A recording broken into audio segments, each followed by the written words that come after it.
Thinking back in time when love was only in my mind, I realized. And ain't no second chance, you got to hold on to romance. Don't let it slide. There's a special kind of magic in the air when you find another heart that needs to share. Baby, come to me. Let me put my arms around you. This was meant to be. And I'm oh so glad I found you. Need you every day.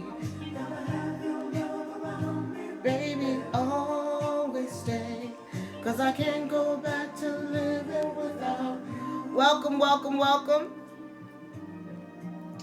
First names and cities. First names and cities.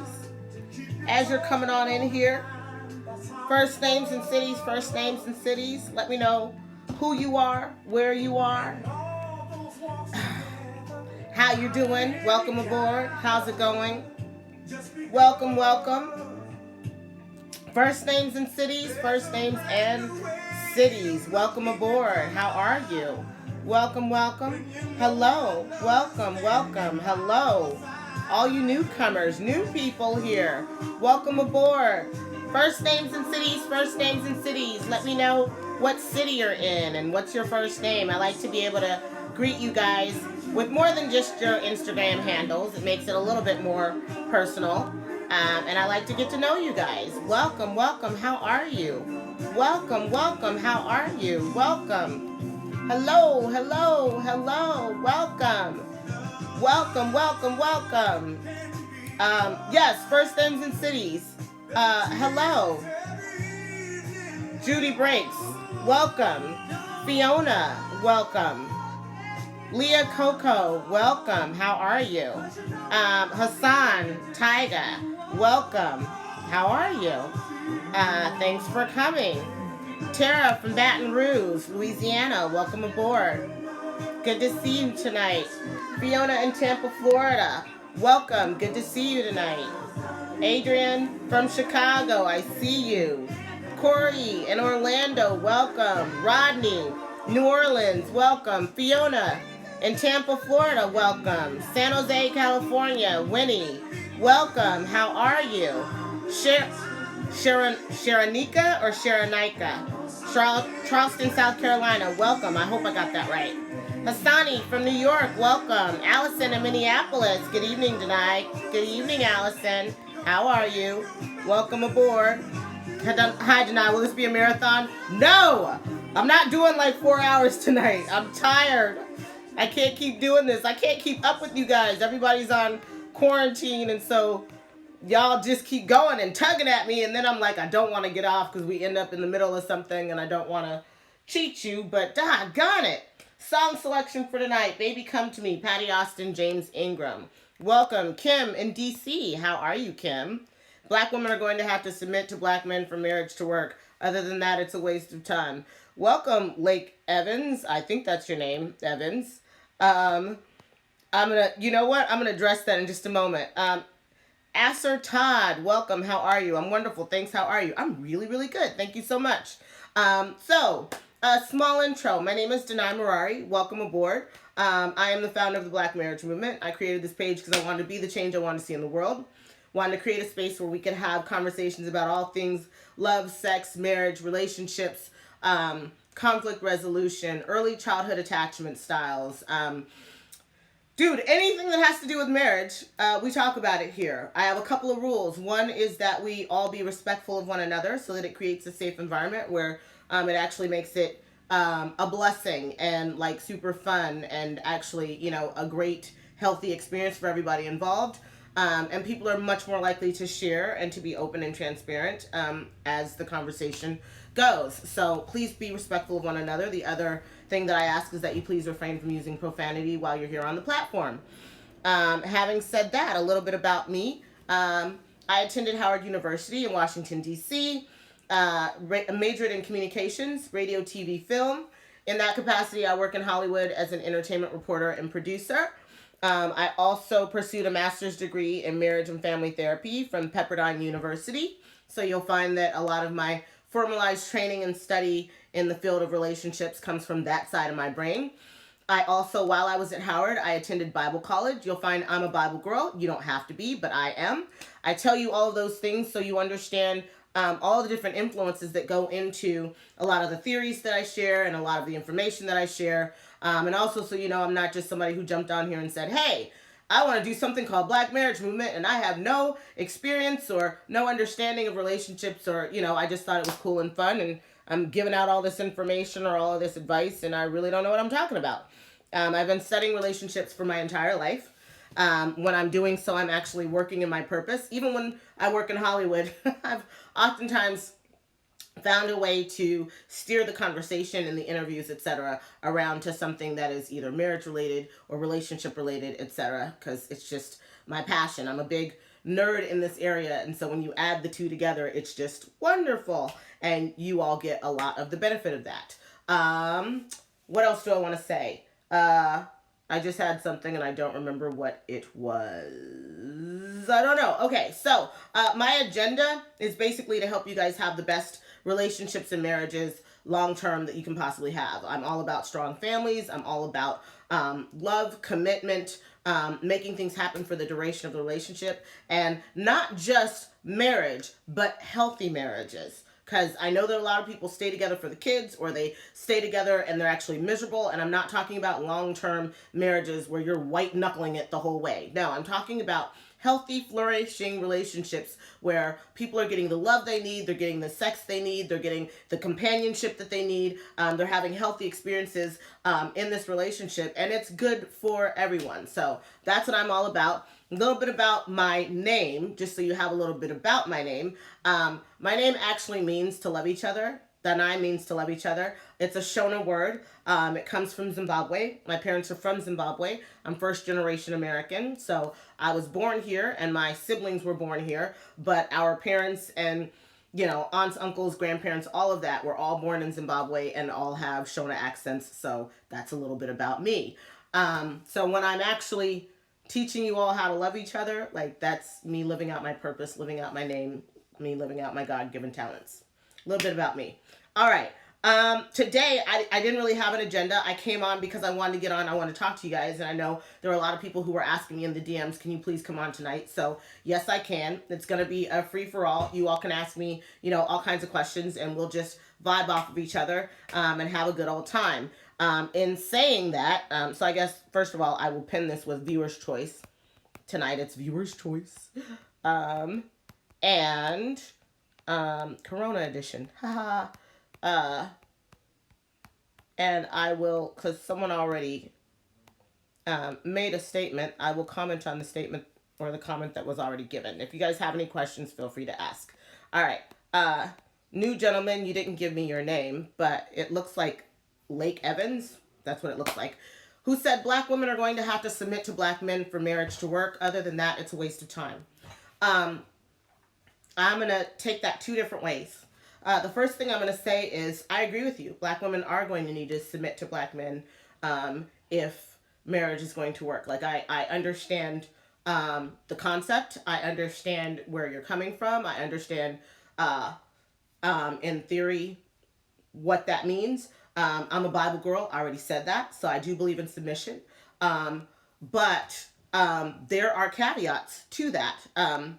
So that's the first part. I do believe in submission. I even have a class. In fact, it's so funny because it's my #1 attended class. It had more students than any other class.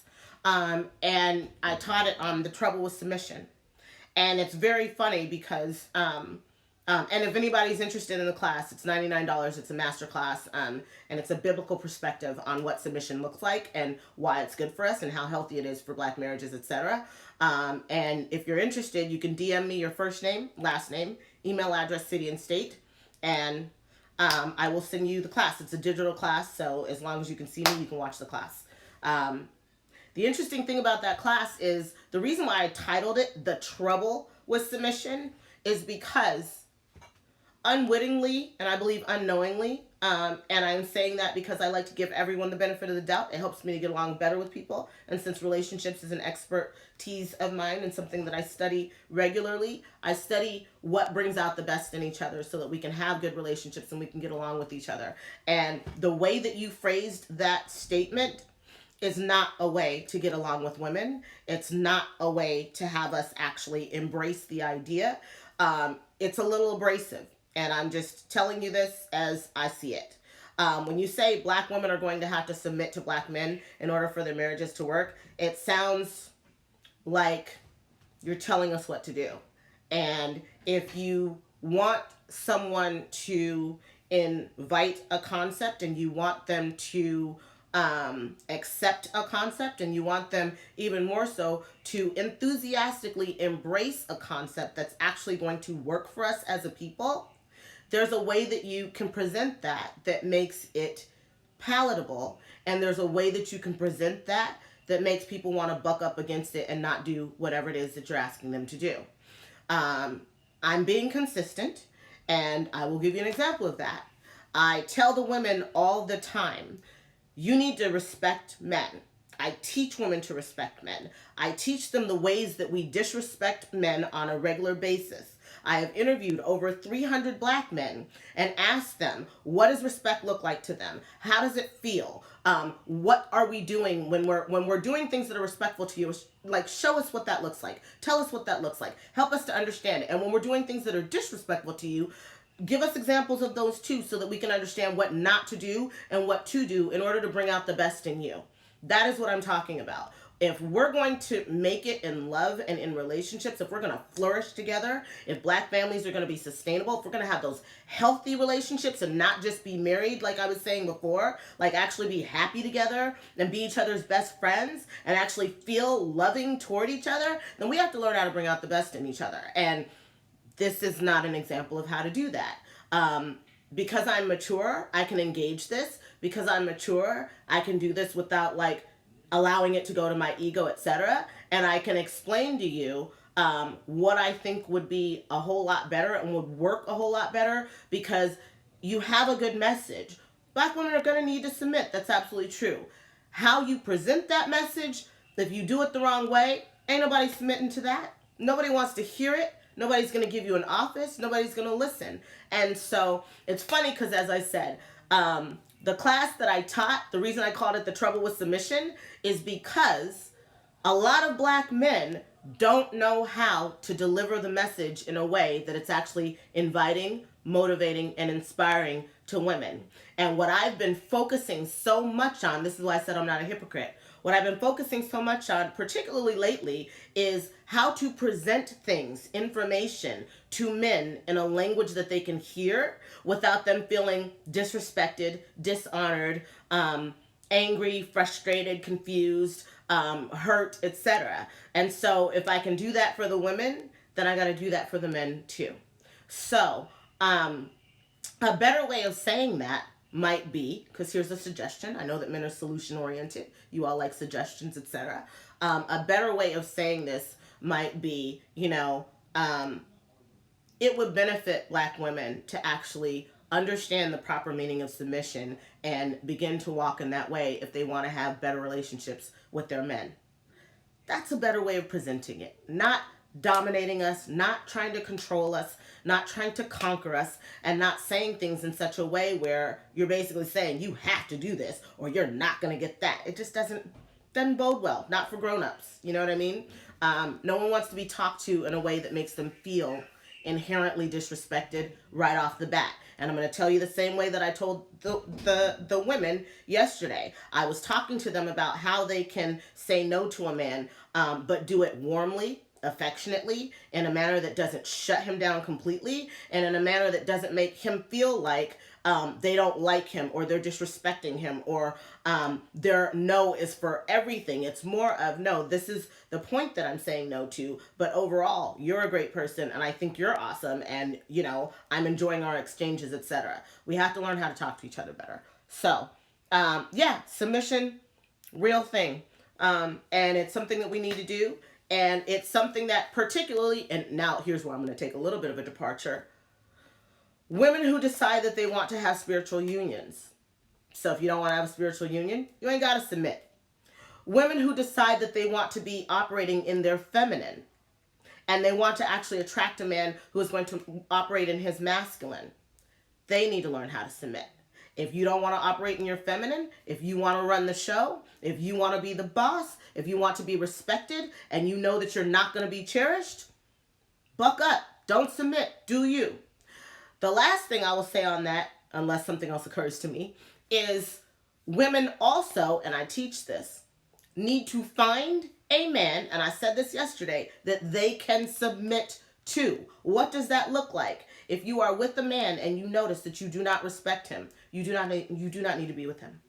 If you find out that the person you are dating you have absolutely no respect for, you don't need to be with him. Because he's not going to get the love he needs, because men need respect in order to feel loved, and you are going to perpetually be being mean or angry or frustrated or being bitchy or whatever it is, and you don't need to do that either. That's not a great union, and people need to notice these dynamics while you're dating, and don't wait until you're married and frustrated and irritated with each other all day long. To decide, yeah, maybe I don't need to be with you. Why? Because I don't respect you. If a man is with a woman that he cannot cherish and adore, he shouldn't be with her either, because her love needs are not going to be met. So we need to think about these things as we're dating. You know what I mean? It's very serious. I said it yesterday as well. My couples don't divorce because of money, which everybody's telling you is the national average reason for divorce. My couples don't divorce over money. My couples divorce over he's not cherishing her, she's not respecting him. I can always boil whatever the reason that's the presenting issue is, I can always boil it down to that. And so when we make one another's love needs optional rather than mandatory, our relationships start to deteriorate. And so to reiterate what this gentleman was trying to say, if you are a feminine woman and you are marrying a masculine man, and you want him to feel loved, you're going to need to respect him. Respecting him equals admiring, admonishing, putting him on a pedestal, yes. Looking up to him. It's looking up to him. Do you look up to him? Do you think that he's a great person? Do you admire him? Do you respect him? Do you esteem him? Can you praise him? You know what I mean? Can you speak life into him? Do you think that he's this great person? Do you believe that you have a lot to learn from? Do you believe that he has a lot to contribute to you? If you're not marrying somebody for whom you feel that way about, you shouldn't marry them, because he's not going to get what he needs. And like I said, it goes both ways. And so there is submission that is included in that. But again, marry a man you can submit to. If you are dating a guy and you're like, he's a freaking idiot, I can't freaking submit to him, stop dating him. You're like, he's not responsible, stop dating him. He doesn't pay his bills, stop dating him. He doesn't take care of his business, stop dating him. He doesn't take care of his children, stop dating him. You don't admire him, you don't respect him, you can't submit to him. He doesn't have any ethics, he has no integrity, he has no morals. Stop dating him. Date someone you can submit to. Then submission becomes a wonderful thing. Alrighty. Questions. And I know y'all are probably commenting in the midst. Welcome, everybody. Welcome. How are you? Hello. Hey, Mr. Danai, Mr. Jones from New York City. Hey, Mr. Jones. Danai.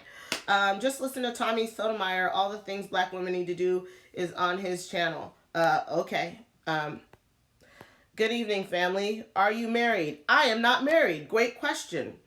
LOL, yes, I am. I don't know what you were saying. Yes, I am too. I'm a little bit late in the comments. Danai, look at who he follows and that will explain him fully. I don't know who Tommy Sotomayor is. I have no idea. Ignore him, Danai. Well, I mean, I said what I just said. What did he say? Danai, I'm here listening to you, and these black women are telling you to ignore me. This is what I'm talking about. There is a problem with most black women. I'm listening to you. If you think that there's a problem with most black women, you're probably not going to get along with most black women. Well explained, Danai. Lake, your message is true, and I totally agree. It's just your delivery isn't respectful. That's what they're saying, Lake. Like I said, I just took great time to explain to you how you're coming off, and without having gone down and scrolled and read through the comments, I could already tell you, sir, I respect you. I know that that's what black men need, and I am a lover of black men. But you all, if you want us to get along, which is something I want, that's my objective, that's my agenda, You have to learn how to present things in such a way where you're not offending your audience. Like I said, you can have a great message, but if you don't know how to present it, you're going to turn your audience off. And I'm being consistent because I teach the women the exact same thing. You will say things in such a way that they're not even hearing your message. They're hearing the way you're presenting it, and it's turning people off. Men and women have to learn how to communicate better. Can you define submission? By the class. To submit is to be under. To submit is to yield, to allow, to trust, to submit, yield, trust, give way to, like right away to. And so what are you allowing? You're allowing him to move forward. What are you trusting? What are you respecting? In a man, you respect his thinking, his ideas, his plans, his goals, his thoughts, his opinions. Things that a lot of black women, no, we're not doing that. A lot of women, Western women, do not do. This is a society that teaches women this is a society that teaches women to disrespect their men fundamentally, black and white. I can prove it.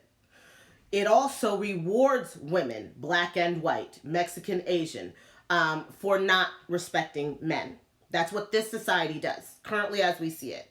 Feminism is huge, and the kind of feminism that is taken over is not just about women having equal rights in the workplace, women receiving the same pay for the same thing the same job that a man is doing, women being able to have a credit card in their name or a loan in their name or those types of things, which is what those things in theory are totally fine. You know what I mean?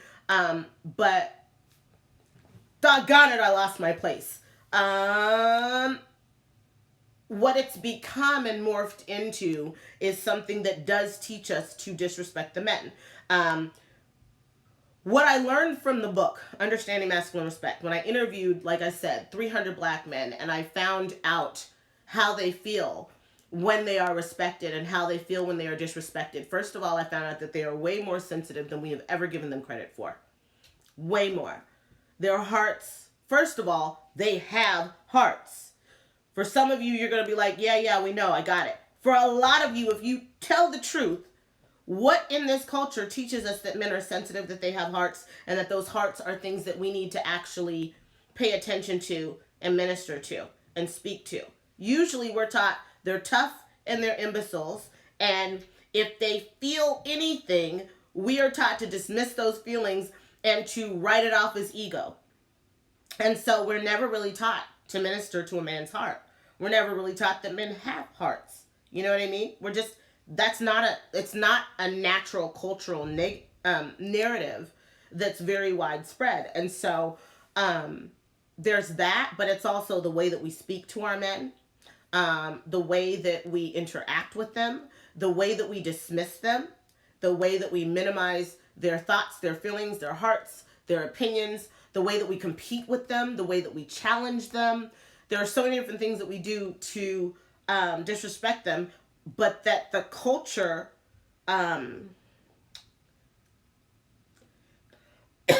reinforces, when the truth is, if it's creating friction between couples and marrieds, why would we reinforce it? Why wouldn't we reinforce habits, behaviors, ways of interacting with and conducting ourselves and interacting with one another and exchanging with one another that would strengthen our bonds? Well, there's a lot of reasons behind that. Part of that is Madison Avenue.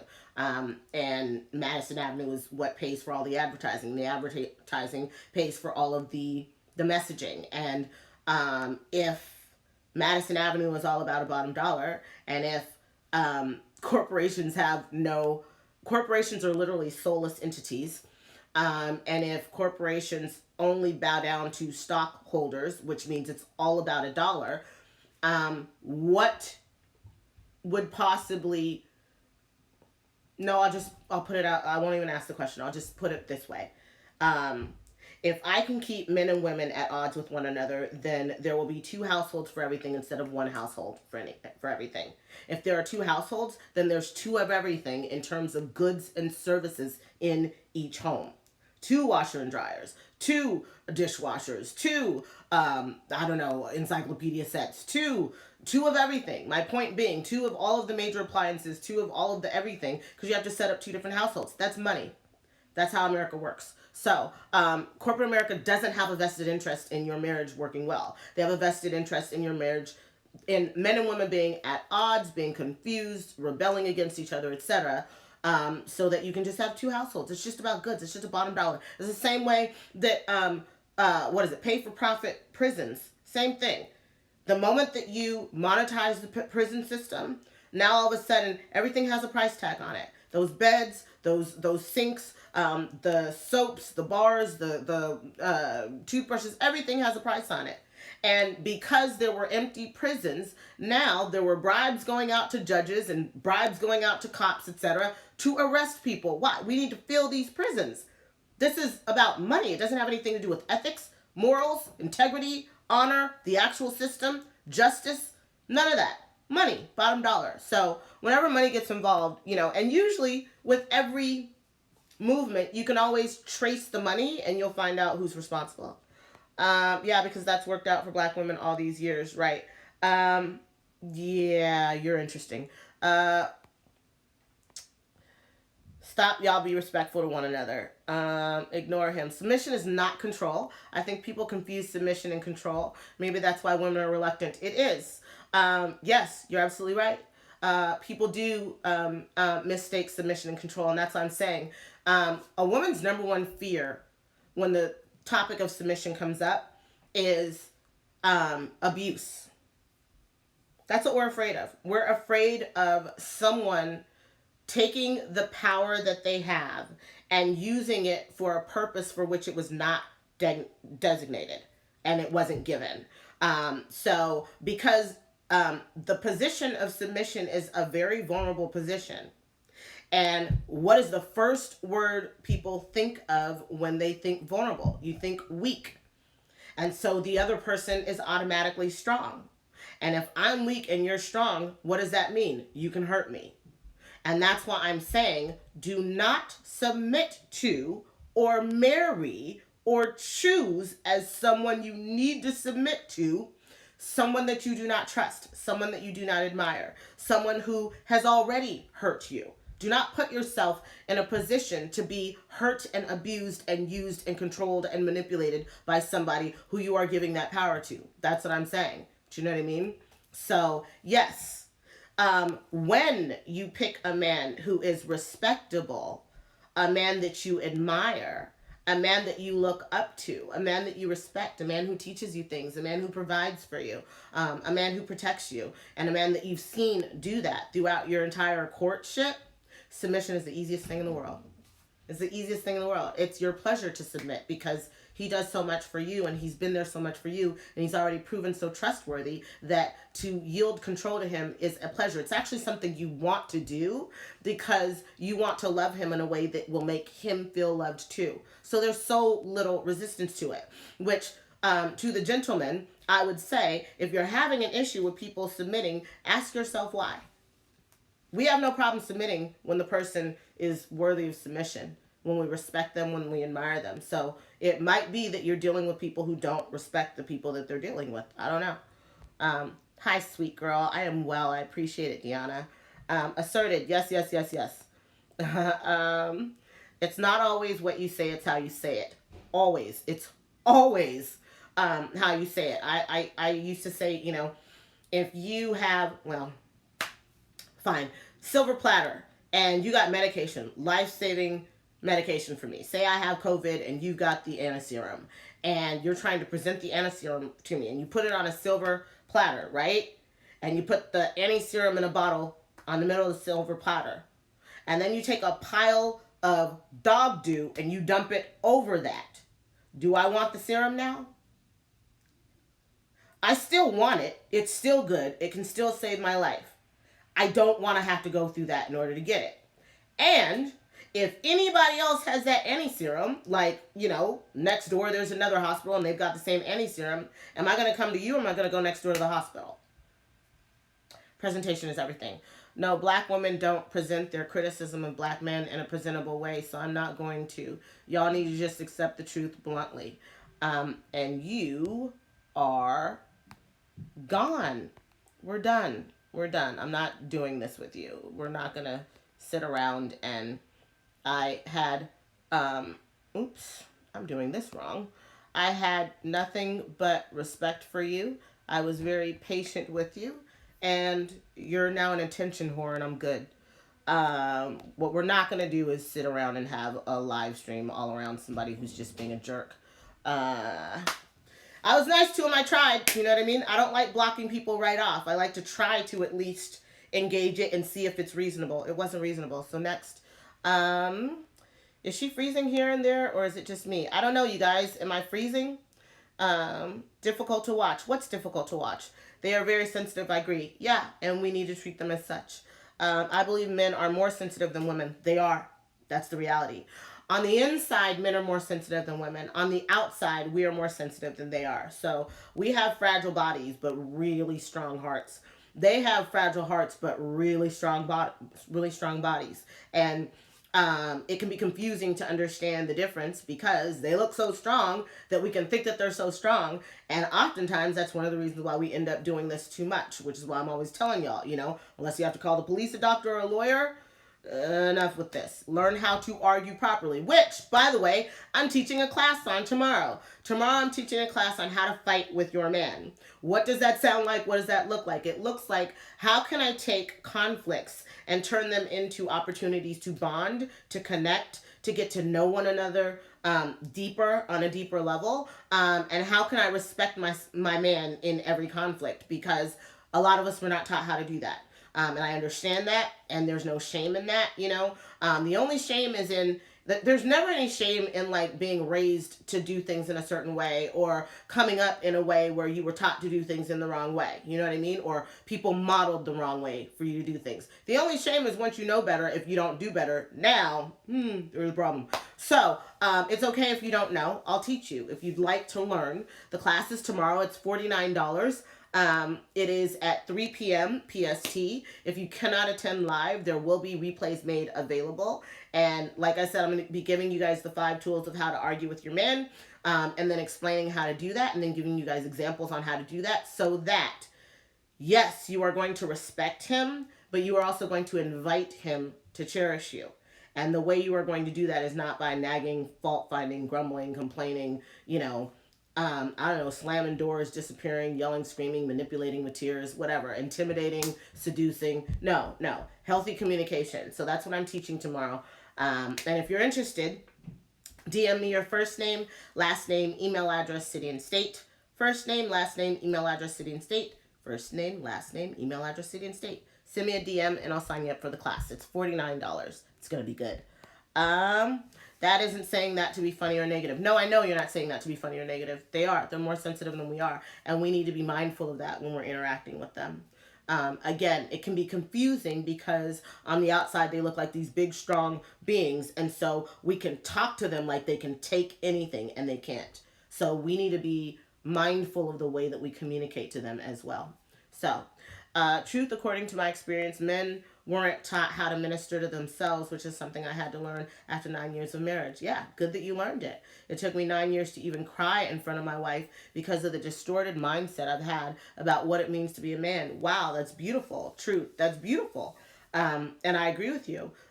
There's so much that we don't know. And again, it's not a sin to not know. It's not a sin to come into a marriage and not understand your wife. It's not a sin to come into a marriage and not understand your husband. What is a sin is to not try to understand, not try to learn, not utilize all the tips and the tools and the skill sets and the resources at your disposal to become better and better and better at it. Truth be told, marriage is for learning. We're supposed to be learning. We're supposed to be growing. And the ways that we're going to learn and grow are in the ways that we are interacting with our spouse. And they teach us, only if we're willing to learn, how to be better human beings. We mirror them with a lot that goes on. They teach us how to serve them, how to be better servants. And if you're willing to learn, it can be a beautiful thing. If you're not willing to learn, don't get married. I will say that. Marriage is ministry. It's ministry. Oh yeah, he had to go. Good stuff, Danai. Thank you. Well, 9 times out of 10, there has been some kind of hurt before somewhere. Yes, and that's okay. Like being hurt prior to a relationship, nothing wrong with that. The only thing that's wrong is when you take the hurt and you refuse to heal. And so, because you refuse to heal, you keep accepting band aids and you keep operating in, well, you basically use people or use circumstances or use substances to medicate your pain, and you end up hurting yourself and you end up hurting others because you won't just feel and heal.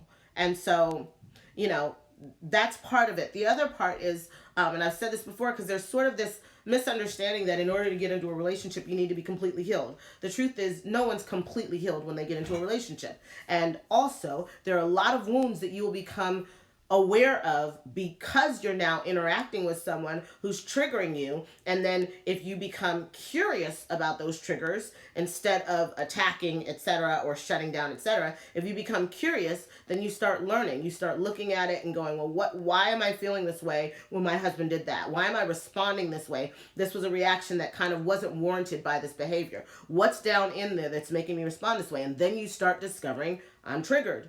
Why am I triggered? There's a trauma.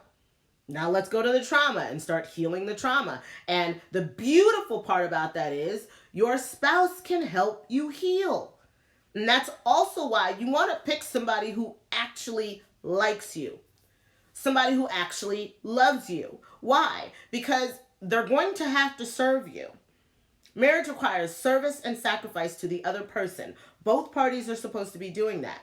So when my husband finds out that there is trauma down deep inside that I'm triggering by doing this thing that I don't mean to do because I'm not trying to hurt him, it's just the way that I've always lived my life or whatever, but he's having this reaction to it. My service to him is to begin to modify my behavior and to behave in a way that doesn't trigger him that way anymore, because that will then soothe him. It will then let him know that he is loved, that he matters, that he's important, and that whatever came before is not more important than he is, and also that he's got a partner who cares about making him feel safe and secure in this safe place that we're calling, basically this home for our hearts. There's a lot you can do to heal each other. What happens though is people go, well, I'm not going to change and I don't care and I'm not interested in your healing. Whatever I'm doing is more important than whatever it is that you're triggering your trauma is. That's on you. That ain't got nothing to do with me. Don't marry a selfish person. Very, very true. My husband is the first man I've submitted to and it was easy. Happy to. You're a gem, Danai. God bless you. Thank you. Yeah, he was just, I don't know. He had trauma too. He had a lot of, I don't know. I don't know. I don't like people who come on here and who are like either to the men or the women. All men, da-da-da. You got to go. Bye. Wrong energy. All women, da-da-da. Bye. You got to go. Bye. Bye. Bye.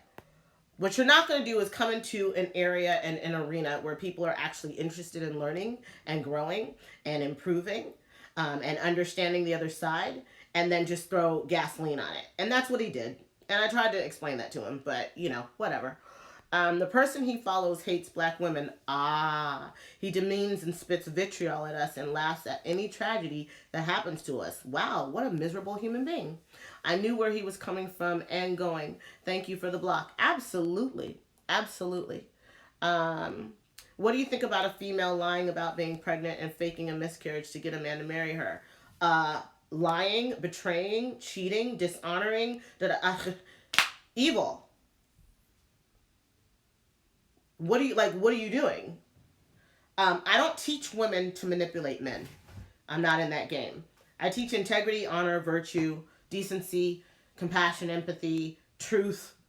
I said at the very beginning, I'm a Christian and I believe in the Bible. Like I'm sincerely a Christian. I believe in those principles.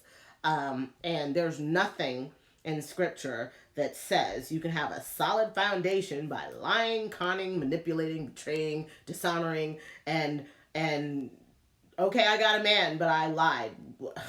I don't, I think it's messy. I think it's foul. I think it's, and I'm not on men's side or women's sides, period.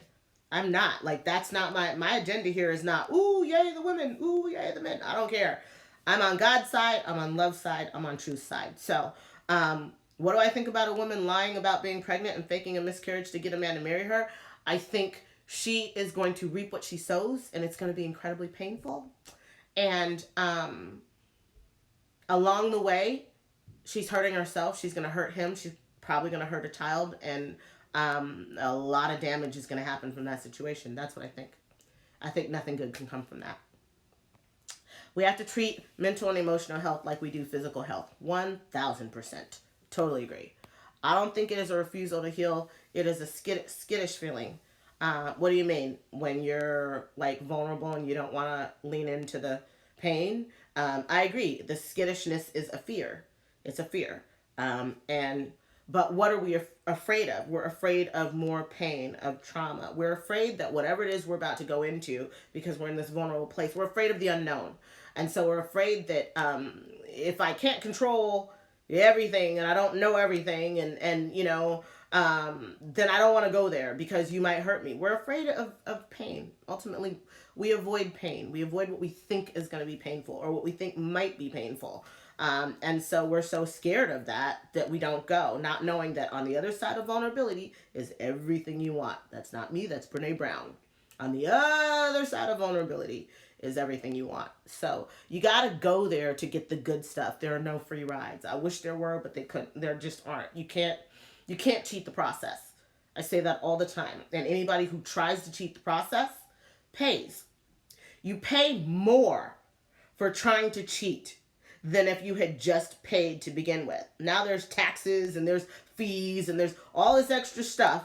When if you had just paid to begin with, what the legitimate cost was, you would have just had a square deal. It's like men who try to get sex for free from women.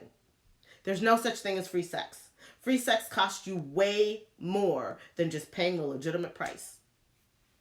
That's just the way it is. I didn't make the rules, but I study them.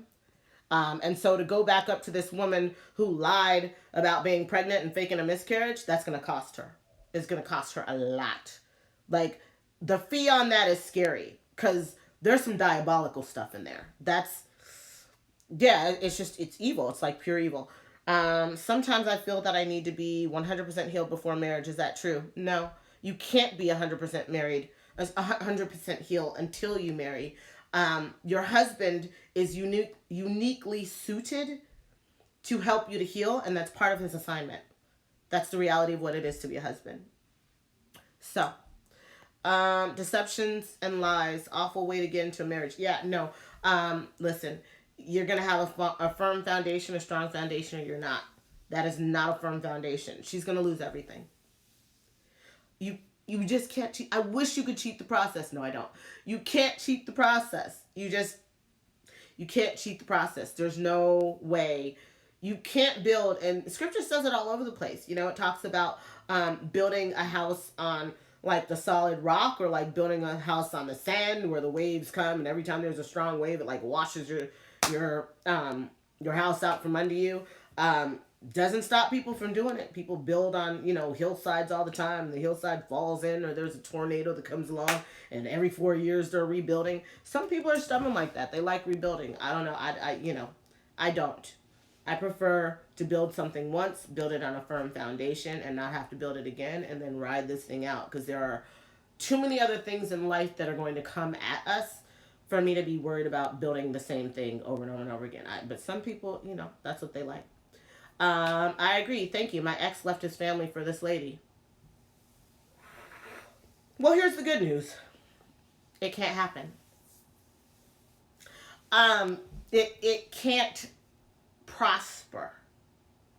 Now, here's the hard part about that. Depending on your ex's pride and ego, he may stay there, miserable, hating everything about it, just to save face and look like, I don't want to admit that this was a mistake. I don't want to admit that I blew it, that I failed.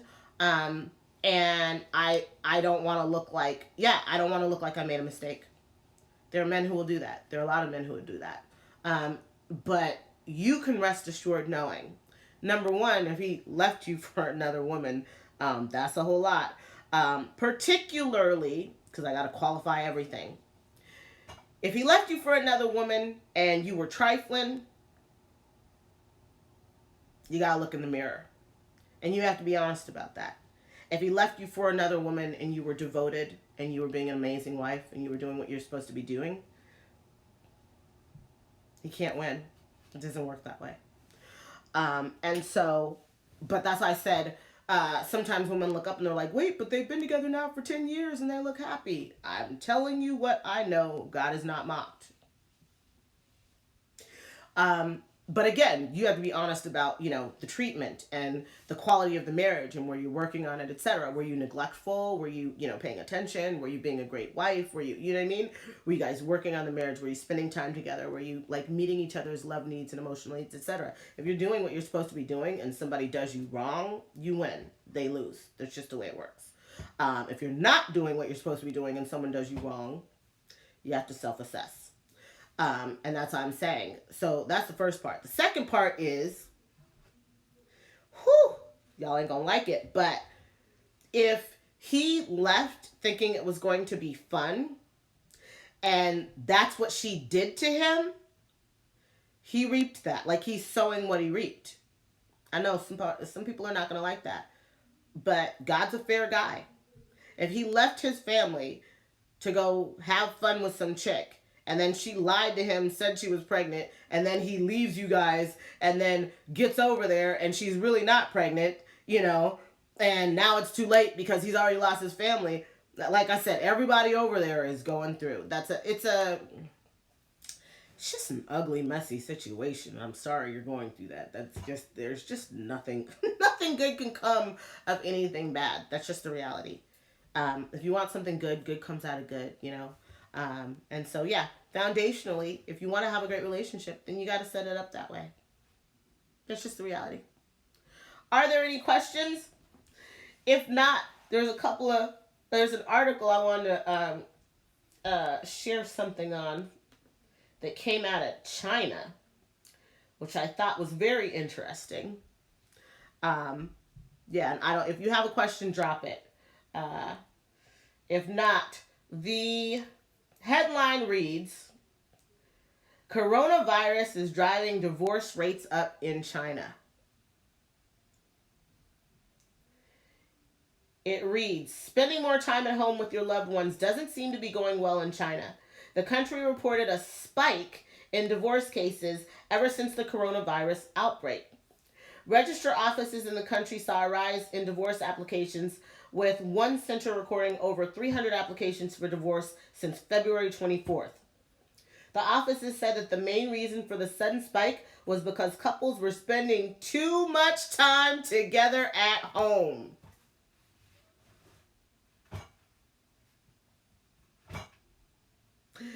I have said before, someone asked yesterday about space. Someone said, why do men need so much space?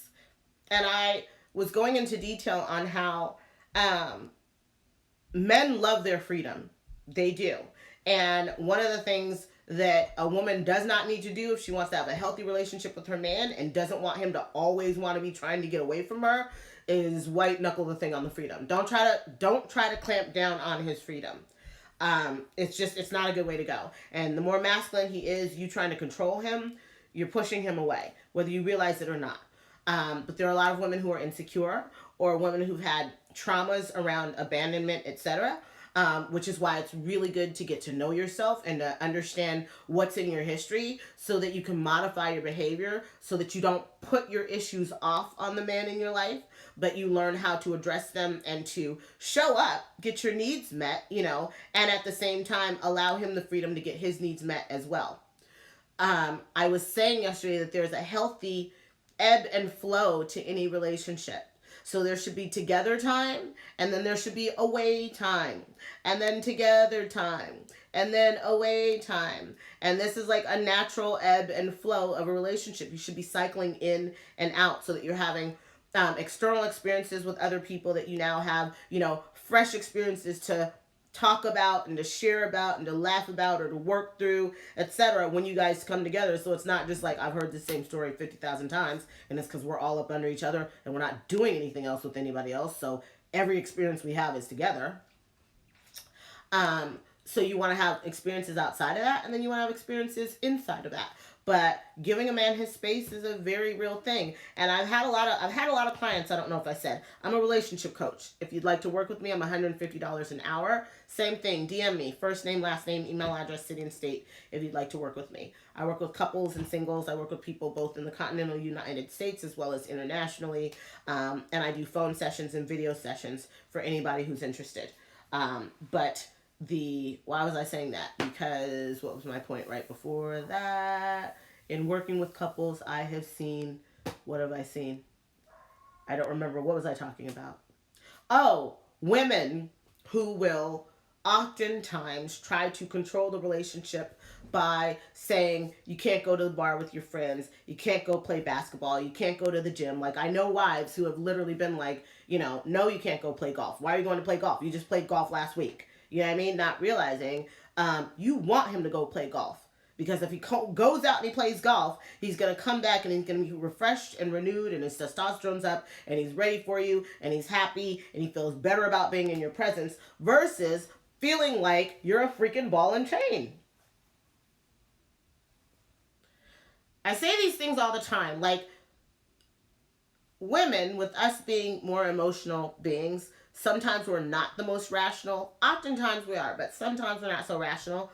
And in this particular instance, sometimes it feels like women don't understand a guy still needs to like you. So what I mean is we'll be like, well, he's my man. He has to blah, blah, blah. He needs a blah, blah, blah. And I'm like, okay, but right now, the way you are, that posturing, is that likable? Or are you entitled and bitchy? And if you're entitled and bitchy, why would he like that? You know what I mean? So I think sometimes we're way too entitled and we don't understand how it comes off and how annoying it is. Very annoying. And what I'm trying to say is my bottom line is, please do not ever underestimate your need to be likable. Like, there are a lot of people who are together, and if you ask them, do you like your spouse? The answer is really no. They love their spouse. They're there for the duty. They're there because of the long term. They're there because they made their commitment, but they don't like them. And in order to be liked by your spouse, you need to behave in a likable manner. What about stealing somebody else's freedom and treating them like they're your child instead of a grown man? What about that seems likable? And I'm not talking about being out of balance. You know what I mean? I'm talking about a natural ebb and a flow. He needs some activities and things to do outside of your relationship. I can't be under someone 24/7. Man cave and she shed. I mean, I'm all about that. I got stuff I need to do too. I don't want you in my face all day long. And that's the reason we're talking about it, because in China, it turns out, they've got the first few numbers coming in, because they're going from February. Increases in divorce. Too much alone time together. Too much. Also, I'll be really honest, there are a lot of people who, I say it all the time, y'all don't listen to me though. Don't nobody listen to me. Y'all are getting together with people that you don't like. It's a situation like what happened with Steven Jackson, what he was talking about. And I say this to you guys all the time. Americans on average are having sex on the third date. On the third date, you don't know anybody. You don't know if you like them. And then the sex gets so good that, you're doing that and then you look up and you just are an automatic pilot and you look up and it's 3 years later and you might be, married with a house and a car by then.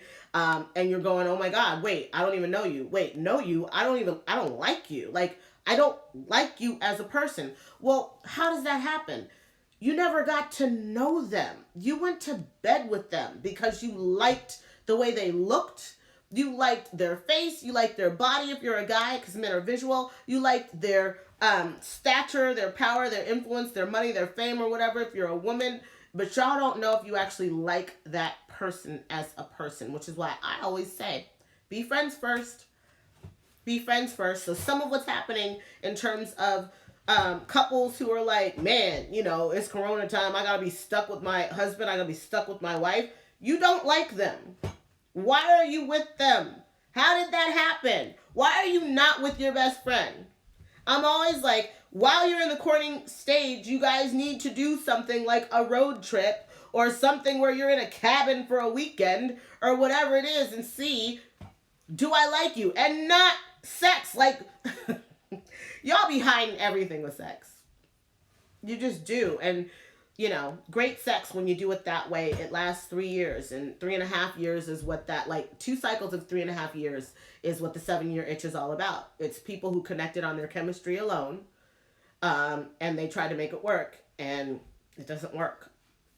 You can't. Sex is so powerful that it literally distracts you from everything else, including what's wrong, for a while, until it doesn't. So, I'm always saying, slow down, slow down. Hi, Adrian. How you doing? Anybody have any questions for me? Anybody have any questions for me? What time did I get on here? Oh, it's probably about to give me a countdown pretty soon. One more time. Tomorrow, I am teaching how to fight with your man. Conflict resolution, how to transform your arguments into opportunities for deeper bonding, deeper connection, more affection, how to respect your man no matter what in your interactions, unless you have to call the police, a doctor, or a lawyer.